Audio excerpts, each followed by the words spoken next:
We're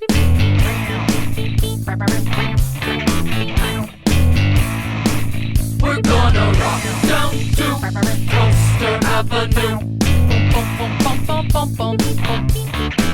We're gonna rock down to Coaster Avenue. Just do it, man. I wanted to celebrate my recent 100th coaster credit milestone by giving you guys my top 25 roller coasters. If you are here for the first time, hi, I'm a guy. My name's Joe, and my wife is named Emma. She's a girl, and we travel the country and hopefully soon the world riding roller coasters and visiting theme parks. If you haven't yet, check out our channel to see more of our vlogs and other videos we post. Wanted to kind of do this ranking for every credit milestone I reach. For example, when I hit 200, I will do it again, and 300, 400, and so on. I think it will be a super cool way of tracking just how different it is. Oh, and I should mention, Emma's top 10 will be at the end of the video, so definitely stick around for that. I have been tracking coasters since last year, and I have not been to every park or rode every single roller coaster, so this ranking might be missing a couple coasters. I have been to 17 different theme or amusement parks. Here's that list, and that's 17 since 2025, so it's actually a lot. I missed out on a couple roller coasters along the way, including Magnum XL 200, Invertigo at Kings Island, Montezuma's Revenge in Knott's Berry Farm, and Slinky Dog Dash in Disney World. So that's why Slinky Dog Dash is not on this list and not number one. Yeah, my criteria for ranking these coasters is pretty loose, but it's based on my personal experience and my own rankings. So if you don't agree with me, tell me about it in the comments. I love talking coasters and will debate you because I am right and you are wrong. But also, it really doesn't matter. My list is flawless, so I've got nothing to worry about. And of course, remember to hit that like button and subscribe if you haven't. Those are the best ways to support us, and make sure to follow on Instagram or TikTok. That is also a way to stay, up to date on what we're doing currently. So to start out the top 25, we've got Steel Eel at SeaWorld San Antonio. This Morgan hypermodel that doesn't even exceed 200 feet is loaded with airtime, like airtime of all sorts. You got floater, ejector, you name it. It's sharp, it's slightly painful, it's very painful. The finale is just ridiculous. This ride is basically impossible to ride without laughing for me. Number 24 is Full Throttle at Magic Mountain. This is my favorite of all the Premier Rides coasters I've ever been on. That being said, I haven't been on Alpenfury or Mr. Freeze yet, but stay tuned. We will be hitting Six Flags Over Texas later this summer. After launching out of the station, this coaster has ridiculous hang time. It's getting ridiculous. It's really ridiculous. And one of the largest loops in the world. It's crazy. Followed by a swing launch and honestly an awesome drop, which gets a ton of airtime. Problem is it just gets cut off by that brake run. It's a super short but very fun ride. Number 23 is The Beast at Kings Island. For the world's longest wooden coaster, this might be a controversial take. I can see both sides of the argument that either it's too high or it's too low, but I am basing this off of two rides. One in the day in the very front and one at night in row 17. I loved both rides, and if I base this on the night ride alone, it would be honestly close to my top 10, possibly even in it. But I have to be a little bit more objective about it. The layout itself isn't the craziest thing ever, even though it is like 7,361 feet of track, which just blows me away. I think 23 is a good spot for it. I don't know. Let me know. Do you guys think that's a good spot? This one was kind of tough for me. Number 22, Superman Krypton coaster at Six Flags Fiesta, Texas. This is my very favorite B&M floorless model. It's a super unique layout that plays along the quarry wall and gives that coaster great views and awesome dynamic. Seriously, it's a super fun coaster. It's fun in any seat. Not as smooth as Medusa, but the layout is just very good. I love it. Number 21 is is Wonder Woman Flight of Courage at Magic Mountain. Now, admittedly, I do think this should be possibly a little bit higher. It has a super fun airtime filled layout, and honestly, the main reason it's this low is Magic Mountain does not let you request your seat. I have only rode this 3 times, and all 3 times in basically the very middle. So if I had a back row ride, or maybe even a front row ride, I think this could move up. But for right now, it's still an awesome ride and proves how awesome RMC is. Their lowest rated coaster for me is still in my top 25.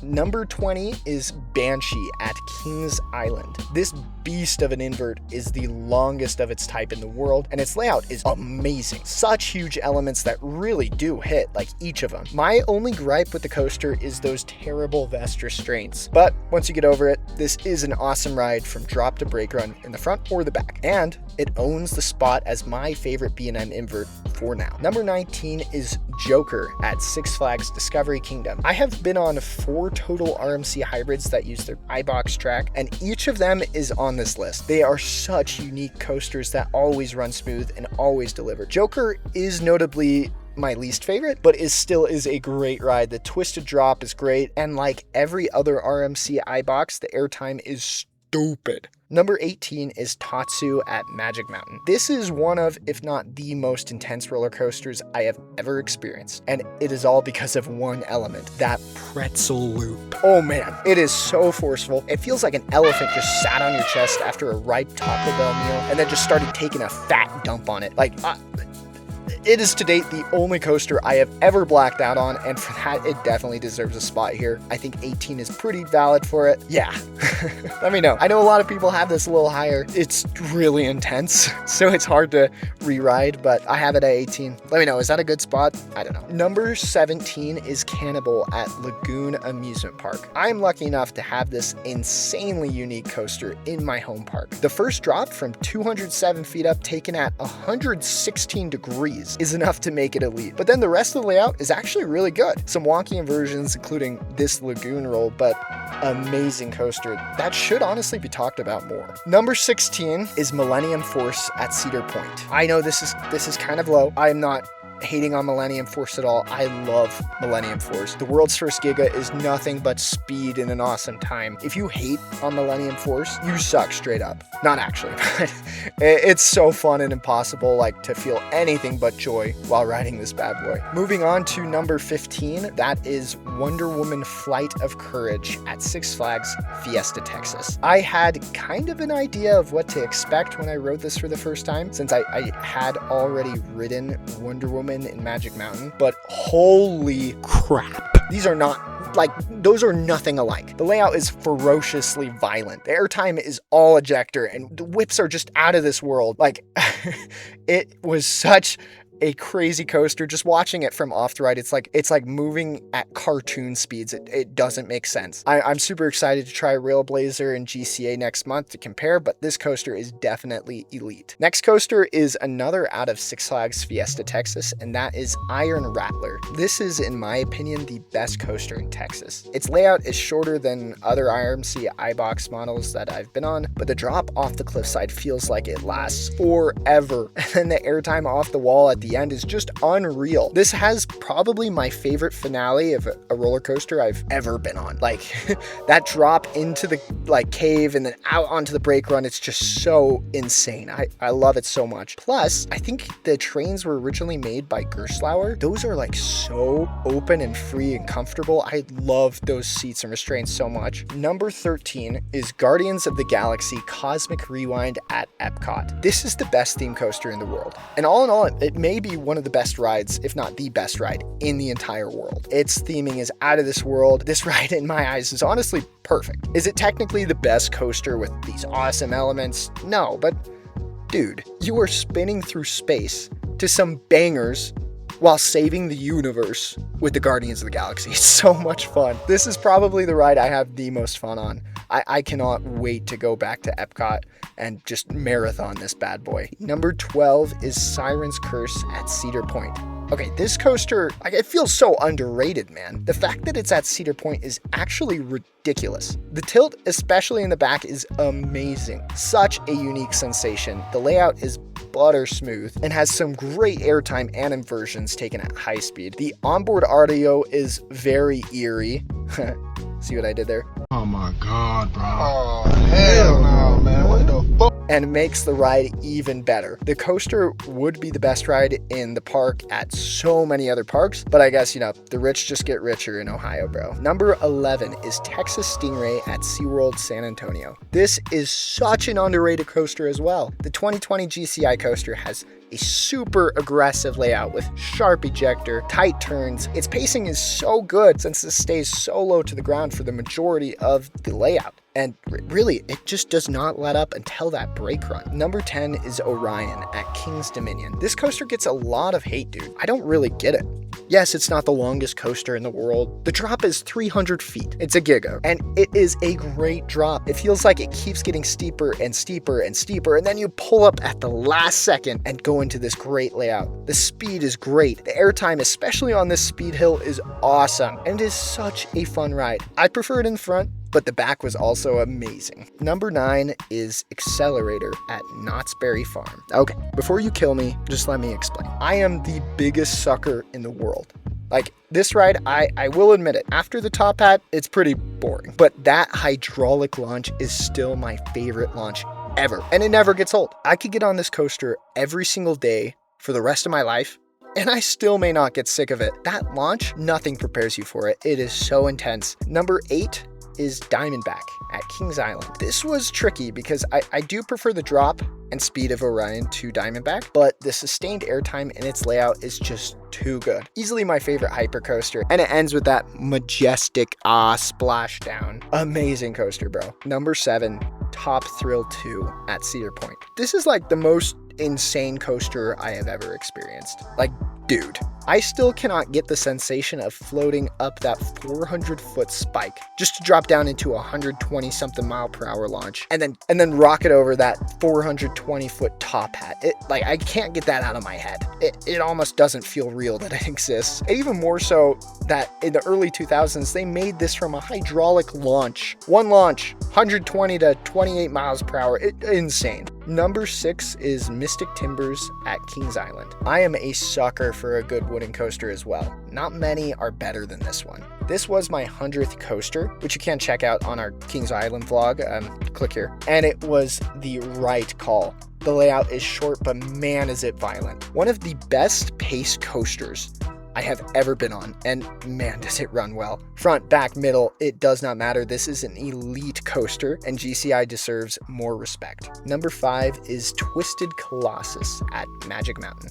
Dude, I love Twisted Colossus. This is one of the most re-rideable coasters on the planet. When it duels, this coaster is so elite. Does it always duel? No, but even so, it still has 2 top-tier RMC layouts in one. I absolutely love it. Each element hits, and honestly, the next coaster I'm talking about can switch with this one, just depending on how they're running, and that is also at Magic Mountain X2 for number 4. This is the most insane, out of this world, bonkers, poop my pants coaster I have ever been on. I swear, bro, X2 has some, well, I guess for lack of better words, insane aura. The world's first 4D coaster, and coaster that rides besides the track, and also is made taller than the original prototype plans. And oh yeah, it has fire.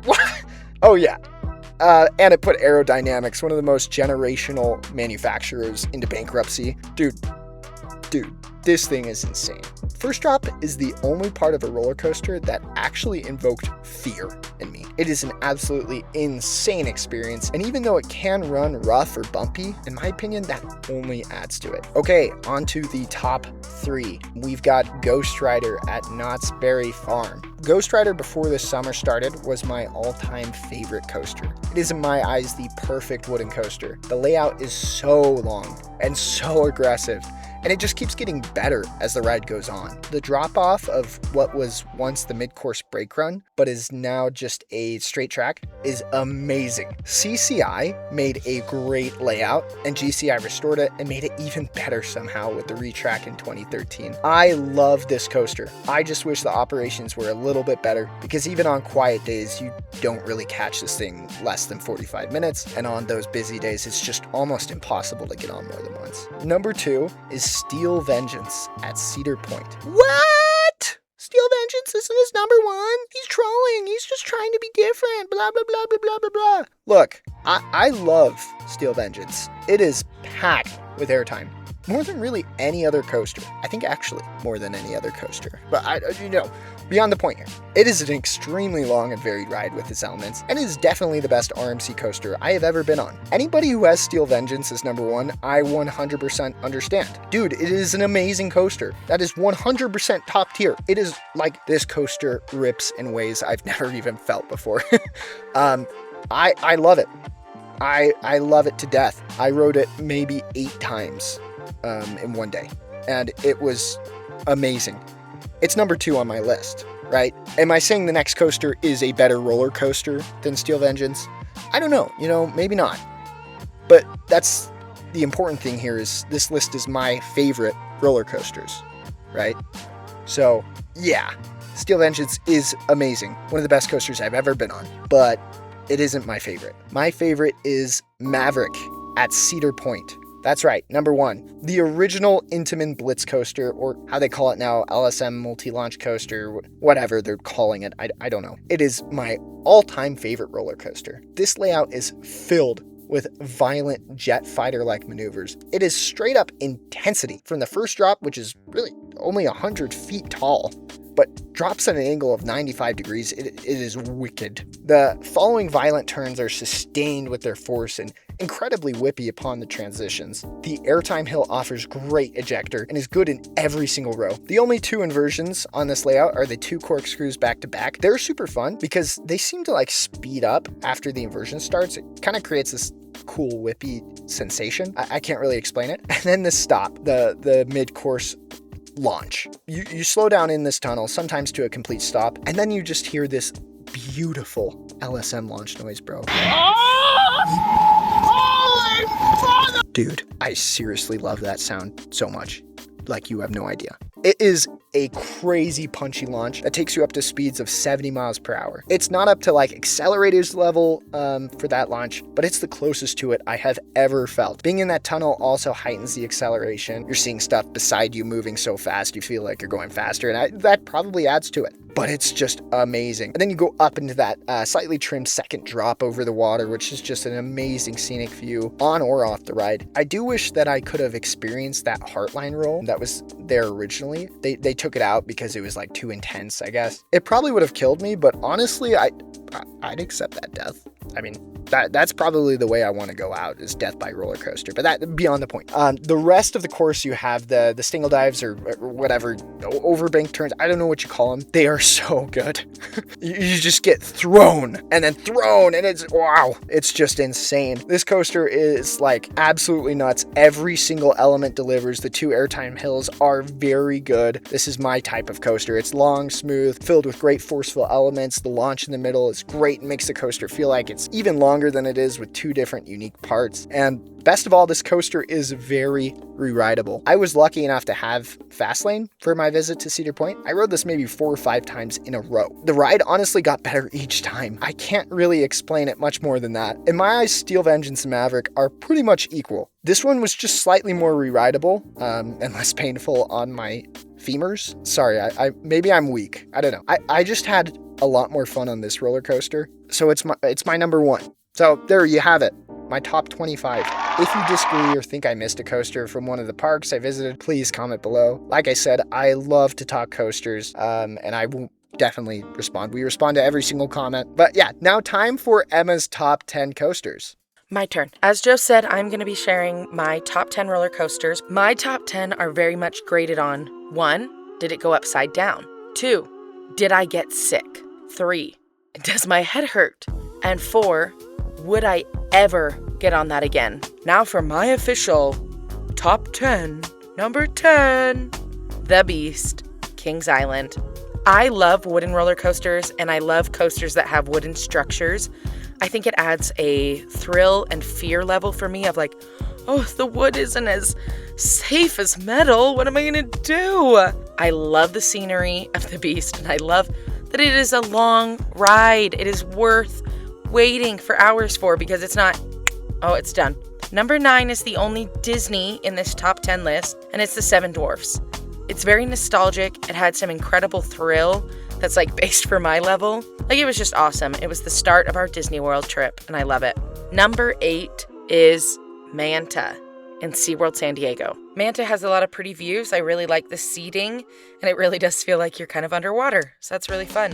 Number 7 is Millennium Force at Cedar Point, Ohio. The beautiful blue structure is just woo, woo. I love it. Number 6 is Steel Eel in SeaWorld San Antonio. I like the SeaWorlds apparently. It's long, it's a very propelled launch. You get a ton of that lift out of your seat and down, like those negative G's. And it really felt like the coaster went on forever. Number 5, Twisted Colossus at Six Flags Magic Mountain in California. It has that wooden element, which is a huge thrill for me. I love the duel. It adds something more of like a community. You're cheering for the other coaster as they're coming up because you're about to get this duel and you're all excited. I have always had incredible experiences with the cruise there. I would ride it if I went alone. If I somehow got dropped off at Magic Mountain by myself, I cannot think of another thing that I would ride there alone. Number 4, Accelerator at Knott's Berry Farms, California. Just has incredible negative G's. That launch is just the right amount of power, and I love the wind element. Beautiful views. Okay, number 3. I'm gonna get a lot of hate for this, and I just wish I cared. Number 3, Iron Dragon in Cedar Point. I have nothing to say except no upside down, no sick, no headache, no bruises, good views. Would ride it again. You drop me off at Cedar Point, I'm walking myself to Iron Dragon. I would go back to Cedar Point to ride Iron Dragon again. Everyone can shove it. I don't care. Number 2 is Diamondback at Kings Island, Ohio. It just has incredible lift out of your seat, negative G's, and it just repeats, and you go into this beautiful lush forest. The seats are comfortable. I would ride that again. I loved it. My number 1 roller coaster of all time as of right now. Iron Rattler, Six Flags Fiesta, Texas. It has all of the elements that I talked about in that wooden structure. Extremely high, slow lift hills. And then you look down and you just see wooden structure, and then you get lifted out of your seat, and it's negative. Number 1, Iron Rattler. I just realized my top 3 are all like reptilian. Nice. Okay, I think that's it for me. Let me get Joe back in here. Joe! Get in here. You gotta do the final with me. All right, I've done my list. I've said all the things. Anything else you can think of that we need to tell the crew out here? Well, that's it. I hope you guys enjoyed the ranking. If you haven't yet, please subscribe, and we will be dropping a Lagoon Amusement Park vlog soon. We'll be traveling out for the opening of Fast and Furious Hollywood Drift at Universal Studios Hollywood. We'll also be going out for Tormenta Rampaging Run at Six Flags Over Texas when that opens. And of course, we've got our GCA trip and Santa Cruz Beach Boardwalk in July. You definitely do not want to miss those. They're going to be so much fun, and I'm so excited to ride more coasters. So for sure, subscribe so you don't miss any of that, and make sure your post notifications are on for us by clicking that little bell as well. Thanks so much for watching, you guys. If you made it this far, comment LeBron James or Michael Jordan. If you comment wrong, I will attack you. But for now, I'm Joe. And I'm Emma. This has been Coaster Avenue. And we'll catch you on the next ride. Bye. We're gonna rock down to Coaster Avenue.